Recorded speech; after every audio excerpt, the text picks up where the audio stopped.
ବିଛଣାରେ ବସିକି ଏହି ଗୋଟିଏ ମନ୍ତ୍ର 3 ଥର ପଢ଼ି ଦିଅନ୍ତୁ। ଗ୍ୟାରେଣ୍ଟି ଦେଉଛି ସେ ନାରୀ ତୁମ ପାଖକୁ ଆସିବା ପାଇଁ ବାଧ୍ୟ ହେବ। ଯାହା ଚାହିଁବେ ତାହା କରିବ।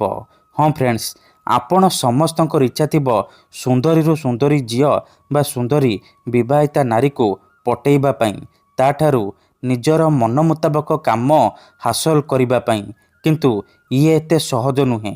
ଏଥିପାଇଁ ଆଜିର ଏହି ଭିଡ଼ିଓଟିରେ ମୁଁ ଆପଣଙ୍କ ପାଇଁ ଆମର ତନ୍ତ୍ରଶାସ୍ତ୍ରରୁ ଏମିତି ଏକ ସହଜ ଘରୋଇ ବଶୀକରଣ ନେଇ ଆସିଛି, ଯାହାକୁ ଆପଣ କରିଦେଲେ କେଉଁ ବି କୁଆଁରୀ ଝିଅ ବା ବିବାହିତା ନାରୀକୁ ମୁହୂର୍ତ୍ତକ ଭିତରେ ନିଜର କରିପାରିବେ। ତାଠାରୁ ନିଜର ମନ ମୁତାବକ କାମ ହାସଲ କରିପାରିବେ। ଏହି ବଶୀକରଣ କରିବା ପାଇଁ ଆପଣଙ୍କୁ କୌଣସି ପ୍ରକାର କଷ୍ଟ କାମ କରିବାକୁ ପଡ଼ିବନି କିମ୍ବା କିଛି ବି ପଇସା ଖର୍ଚ୍ଚ କରିବାକୁ ପଡ଼ିବନି। କେବଳ ଯେତେବେଳେ ଆପଣ ରାତିରେ ଶୋଇବା ପାଇଁ ଯିବେ, ନିଜ ବିଛଣାରେ ବସିକି ଏହି ଗୋଟିଏ ମନ୍ତ୍ରକୁ 3 ଥର ପଢ଼ିଦେବେ। ଗ୍ୟାରେଣ୍ଟି ଦେଉଛି ଯେଉଁ ଝିଅ ବା ନାରୀ ପାଇଁ ଆପଣ ମନ୍ତ୍ରକୁ ପଢ଼ିବେ, ବିଛଣାରେ ବସିକି ଏହି ମନ୍ତ୍ରକୁ 3 ଥର ପଢ଼ିବେ, ସିଏ ସେହି ସମୟଠାରୁ ଆପଣଙ୍କ ଆଡ଼କୁ ଆକର୍ଷିତ ହେବାକୁ ଲାଗିବ। ଟାଣି ହୋଇ ଆପଣଙ୍କ ପାଖକୁ ଆସିବ। ଯାହା ଚାହିଁବେ ତାହା କରିବ। କୌଣସି ପ୍ରକାର ବାଧା ଦେବ ନାହିଁ। ନମସ୍କାର ଫ୍ରେଣ୍ଡସ୍, ଓଡ଼ିଆ ଫଣ୍ଡା ଚ୍ୟାନେଲକୁ ଆପଣମାନଙ୍କୁ ସ୍ୱାଗତ। ଯଦି ଆପଣ କେଉଁ ଝିଅକୁ ପଟେଇବାକୁ ଚାହୁଁଛନ୍ତି, ତାକୁ ମନେ ମନେ ଭଲ ପାଉଛନ୍ତି, କିନ୍ତୁ ଯେତେ ଚେଷ୍ଟା କଲେ ମଧ୍ୟ ତାକୁ ପଟେଇ ପାରୁନାହାନ୍ତି, ତାକୁ ନିଜର ମନ କଥା କହିପାରୁନାହାନ୍ତି, ଆଉ ଆପଣ ଚାହୁଁଛନ୍ତି କି ସେ ଝିଅ ନିଜେ ଆସି ଆପଣଙ୍କୁ ଭଲ ପାଉଛି ବୋଲି କହୁ, ତେବେ ଆଜିର ଏହି ଭିଡ଼ିଓଟିକୁ ପୁରା ଧ୍ୟାନ ସହିତ ଦେଖନ୍ତୁ। ଏହି ବଶୀକରଣ ସବୁଠାରୁ ସହଜ କିନ୍ତୁ ଶକ୍ତିଶାଳୀ ବଶୀକରଣ।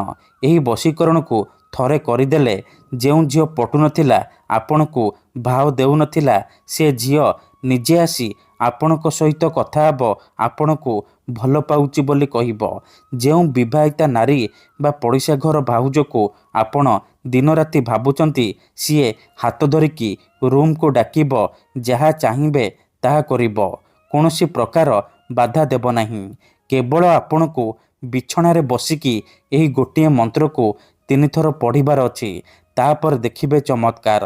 ଆପଣ ଭାବୁଛନ୍ତି କି ବିଛଣାରେ ବସିକି ଆପଣ କିପରି ମନ୍ତ୍ର ପଢ଼ିଦେଲେ ଝିଅ ପଟିଯିବ? ଆଜ୍ଞା ହଁ, ଇଏ ସତ। ଆମର ତନ୍ତ୍ରଶାସ୍ତ୍ରରୁ ମୁଁ ଆଜି ଆପଣଙ୍କ ପାଇଁ ଏମିତି ଏକ ସହଜ ଶକ୍ତିଶାଳୀ ନାରୀ ମୋହିନୀ ବଶୀକରଣ ନେଇ ଆସିଛି, ଯାହାକୁ ଆପଣ କରିଦେଲେ ସୁନ୍ଦରୀରୁ ସୁନ୍ଦରୀ ଝିଅକୁ ପଟେଇ ପାରିବେ, ପଡ଼ିଶା ଘର ସୁନ୍ଦରୀ ଭାଉଜକୁ ପଟେଇ ପାରିବେ, ତାଠାରୁ ନିଜର ମନ ମୁତାବକ କାମ ହାସଲ କରିପାରିବେ। ବର୍ଷ ବର୍ଷ ଧରି ଭାଙ୍ଗି ଯାଇଥିବା ପୁରୁଣା ପ୍ରେମକୁ ମଧ୍ୟ ଫେରାଇ ଆଣିପାରିବେ।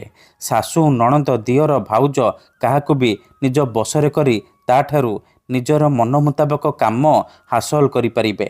ତେବେ ଏହି ବଶୀକରଣ କରିବା ସବୁଠାରୁ ସହଜ। କେଉଁ ବି ପୁଅ ବା ଝିଅ ଏହି ବଶୀକରଣକୁ ଅତି ସହଜରେ କରିପାରିବେ। ନିଜ ପ୍ରେମକୁ ପାଇବା ପାଇଁ, ନିଜ ପ୍ରେମକୁ ହାସଲ କରିବା ପାଇଁ ଏହି ବଶୀକରଣ ଘରେ ବସି ବସି କରିପାରିବେ। ଠିକ୍ ଅଛି, ତେବେ ଏହି ବଶୀକରଣ ବିଧି ଆପଣ କିପରି କରିବେ, କେମିତି କରିବେ, କେମିତି ଆପଣ ବିଛଣାରେ ବସିକି ମନ୍ତ୍ରକୁ ପଢ଼ିବେ, ମୁଁ ଆପଣଙ୍କୁ ଶିଖେଇବି। ସମ୍ପୂର୍ଣ୍ଣ ପ୍ରୟୋଗ ବିଧି ଠିକ୍ ଭାବରେ ଶିଖେଇବି। ଜାଣିବା ପାଇଁ ଭିଡ଼ିଓଟିକୁ ପୁରା ଧ୍ୟାନ ସହିତ ଶେଷ ପର୍ଯ୍ୟନ୍ତ ଦେଖନ୍ତୁ। ବିଧିଟି ଜାଣିବା ପୂର୍ବରୁ ଯଦି ଆପଣ ଆମ ଚ୍ୟାନେଲକୁ ପ୍ରଥମ ଥର ଆସିଛନ୍ତି, ତେବେ ଦୟାକରି ଚ୍ୟାନେଲକୁ ସବସ୍କ୍ରାଇବ୍ କରି ପାଖରେ ଥିବା ବେଲ୍ ଆଇକନ୍କୁ ମଧ୍ୟ ଦବାଇ ଦିଅନ୍ତୁ। ଯାହାଦ୍ୱାରା ଆମେ ଯେଉଁ ବି ଭିଡ଼ିଓ ଅପଲୋଡ଼ କରିବୁ, ସର୍ବପ୍ରଥମେ ଆପଣ ଦେଖିପାରିବେ ଆଉ ତାହାର ଲାଭ ପାଇପାରିବେ। ମନେ ରଖନ୍ତୁ, ଏହି ବଶୀକରଣ ବିଧିକୁ ଆପଣ କେଉଁ ବି ବାରରେ କରିପାରିବେ, କିନ୍ତୁ ଯେବେ ବି କରିବେ ରାତିରେ ଶୋଇବା ପୂର୍ବରୁ କରିବେ। ନିଜ ବିଛଣାରେ ବସିକି ମନ୍ତ୍ରକୁ ପଢ଼ିବେ। ପ୍ରଥମେ ଆପଣ କ'ଣ କରିବେ, ଭଲ ଭାବରେ ହାତ ଗୋଡ଼ ମୁହଁ ଧୋଇକି ସଫା ବସ୍ତ୍ର ପିନ୍ଧିକି ଆପଣ ଅଳ୍ପ ଟିକେ ଅରୁଆ ଚାଉଳ ଆଉ ଲାଲ ସିନ୍ଦୁର ଆଣିବେ। ତାପରେ ନିଜ ବିଛଣା ଉପରେ ଦକ୍ଷିଣ ଦିଗକୁ ମୁହଁ କରିକି ବସି ପଡ଼ିବେ। ଧ୍ୟାନ ରଖିବେ ଯେମିତି ଆପଣଙ୍କୁ କେହି ଦେଖିବେନି କିମ୍ବା ଡାକିବେନି। ତାପରେ ଯେଉଁ ଚାଉଳ ଆଉ ସିନ୍ଦୁର ଆଣିଛନ୍ତି, ତାକୁ ହାତରେ ମିଶେଇବେ। ମିଶେଇବା ସମୟରେ ଆପଣ ସେଇ ଝିଅ ବା ନାରୀକୁ ମନେ ମନେ ଭାବୁଥିବେ, ତାର ମୁହଁକୁ ନିଜ ମନରେ ଭାବୁଥିବେ। ତାପରେ ଚାଉଳ ଆଉ ସିନ୍ଦୁରକୁ ହାତରେ ମିଶଉଥିବେ ଆଉ ମନ୍ତ୍ରକୁ 3 ଥର ପଢ଼ିବେ। ଓମ୍ ନମଃ କାମଦେବାୟ ଆମୁକଂ ମେ ବଶ୍ୟମ୍ କୁରୁ କୁରୁ ସ୍ୱାହା। ଆମୁକଂ ଜାଗାରେ ଆପଣ ସେଇ ଝିଅ ବା ସ୍ତ୍ରୀର ନାମ କହିବେ ଯାହାକୁ ଆପଣ ବଶରେ କରିବାକୁ ଚାହୁଁଛନ୍ତି। 3 ଥର ମନ୍ତ୍ର ପଢ଼ି ସାରିବା ପରେ ଯେଉଁ ଚାଉଳ ସିନ୍ଦୁର ମିଶାଇଛନ୍ତି ସେଥିରେ ଗୋଟିଏ ଥର ଫୁଙ୍କିଦେବେ। ତାପରେ ଖଣ୍ଡେ କାଗଜରେ ସେ ଚାଉଳ ସିନ୍ଦୁରକୁ ରଖିକି ନିଜର ତକିଆ ତଳେ ରଖିକି ଶୋଇପଡ଼ିବେ।